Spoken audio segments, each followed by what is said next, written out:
ଖାଇସାରିଲୁ ନା ଖାଇନ କିଲା ଆଜି? ନା ଖାଇନି, ମୋ ପେଟଟା କଣ ହଉଛି। ପେଟ କଣ ହେଇଛି କି? ଏଇ ଟିକେ ପିଚା ଖାଇକି ଆସିଥିଲି ନା। ପିଚା କଣ ଲ?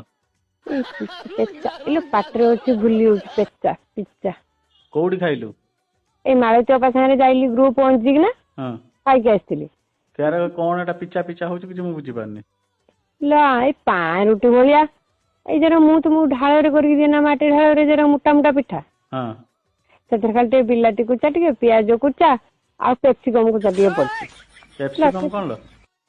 ଏ ତୁମେ ଯୋଉ ଆଣ ନା ସବୁଜା ସବୁଜା ଓ ଚିଲି, କ୍ୟାପ୍ସିକମ କହନ୍ତି ଏଟା। ହଁ ସେଇଟା ମୁଁ ଟେକି ଦେଲା ବେଳକୁ ହଁ ଖାଲି ତାର ଭଳିଆ ଉଠୁଛି। ମତେ ଡର ମାରିଲା ସେ ଚାଉମିନ କଥା ମନେ ପଡିଗଲା।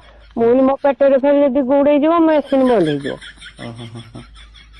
ହେଲା ସେଥିରେ ତରକାରୀ ମରକାରୀ କିଛି ଦଉନାହାନ୍ତି। ମଟର ଆଳୁ ତରକାରୀ କି ନଡିଆ ଚଟଣି ଆମେ ଜଣ ଘରେ କରୁଛେ ହୁଁ। କିଛି ଦଉନାହାନ୍ତି। କହିଲା ବେଳକୁ ମତେ କହୁଛନ୍ତି ସେଟା ସେମିତି ଖାଆନ୍ତି ଖାଲି। କେମିତି ଜଣେ ଖାଲି ଖାଇବ?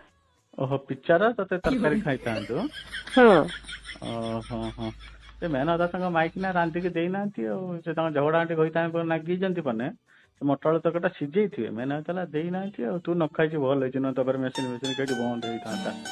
ପିଚା ଖାଇକି ଆଇଛି ପିଚା।